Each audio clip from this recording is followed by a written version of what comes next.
NFP ಬಗ್ಗೆ ತಿಳ್ಕೊಂಡಿಲ್ಲ ಅಂತಂದ್ರೆ account wipe out ಆಗೋ ಚಾನ್ಸಸ್ ಜಾಸ್ತಿ ಇದೆ. ಇದು ಮಂತ್ ಅಲ್ಲಿ ಫಸ್ಟ್ ಅಥವಾ ಲಾಸ್ಟ್ ವೀಕ್ ಫ್ರೈಡೆ ಬರುತ್ತೆ. ಈ ನ್ಯೂಸ್ ಕ್ಯಾಂಡಲ್ ಒಂದೇ ಸೆಕೆಂಡ್ ಗೆ 500 ಪಿಪ್ಸ್ ಮೂವ್ ಆಗುತ್ತೆ ಗೋಲ್ಡ್ ಅಲ್ಲಿ. NFP ಅಂದ್ರೆ US ಅಲ್ಲಿ ಎಷ್ಟು ಜನಕ್ಕೆ ಕೆಲಸ ಸಿಕ್ಕಿದೆ ಲಾಸ್ಟ್ ಮಂತ್ ಅಲ್ಲಿ ಅಂತ. NFP ಎಕ್ಸ್ಪೆಕ್ಟೇಷನ್ ಗಿಂತ ಜಾಸ್ತಿ ಬಂದ್ರೆ ಫಾರ್ಮಿಂಗ್ ಫೀಲ್ಡ್ ನ ಬಿಟ್ಟು ಬೇರೆ ಸೆಕ್ಟರ್ ಗಳಲ್ಲಿ ಹೆಚ್ಚು ಜಾಬ್ ಗಳು ಸಿಗ್ತಾ ಇದಾವೆ ಅಂತ ಅರ್ಥ. NFP ಡೇಟಾ ಪ್ರೀವಿಯಸ್ ಗಿಂತ ಕಮ್ಮಿ ಬಂದ್ರೆ ಗೋಲ್ಡ್ ಅಲ್ಲಿ ಬೈಯಿಂಗ್ ಬರುತ್ತೆ.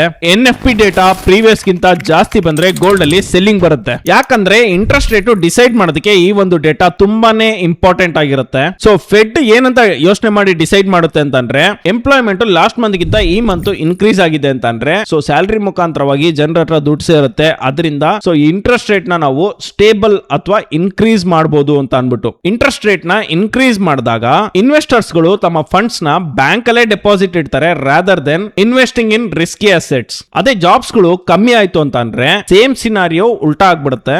ಜಾಬ್ ಡೇಟಾ ಎಕ್ಸ್ಪೆಕ್ಟೇಷನ್ ಗಿಂತ ಕಮ್ಮಿ ಬಂದಿದೆ, ಅವಾಗ ಇಂಟ್ರೆಸ್ಟ್ ರೇಟ್ ನ ಸ್ಟೇಬಲ್ ಅಥವಾ ಕಟ್ ಮಾಡೋ ಚಾನ್ಸಸ್ ಜಾಸ್ತಿ ಇರುತ್ತೆ. ಸೊ ಇಂಟ್ರೆಸ್ಟ್ ರೇಟ್ ಕಮ್ಮಿ ಆಗಿದೆ ಅಂತಂದ್ರೆ ಬಾರೋ ಮಾಡ್ತಾರೆ, ರಿಸ್ಕಿ ಅಸೆಟ್ಸ್ ಗಳ ಮೇಲೆ ಇನ್ವೆಸ್ಟ್ಮೆಂಟ್ ಜಾಸ್ತಿ ಹೋಗುತ್ತೆ, ಡಾಲರ್ ವೀಕ್ ಆಗುತ್ತೆ, ಆಬ್ವಿಯಸ್ಲಿ ಗೋಲ್ಡ್ ಸ್ಟ್ರಾಂಗ್ ಆಗುತ್ತೆ. ನೀವು ಕೂಡ ನಮ್ ಜೊತೆ ಸೇರಿ ಟ್ರೇಡ್ ಮಾಡಬಹುದು. VIP ಗ್ರೂಪ್ ಗೆ ಜಾಯ್ನ್ ಆಗೋದ್ರ ಮುಖಾಂತರ ಟೆಲಿಗ್ರಾಮ್ ಲಿಂಕ್ ಬಯೋದಲ್ಲಿದೆ. ಇದೇ ರೀತಿ ಟ್ರೇಡಿಂಗ್ ಬಗ್ಗೆ ಇನ್ನೂ ಹೆಚ್ಚಿನ ಇನ್ಫಾರ್ಮೇಶನ್ಸ್ ಬೇಕು ಅಂದ್ರೆ ನಮ್ಮ ಪೇಜ್ ನ ಫಾಲೋ ಮಾಡಿ. Thank you, bye.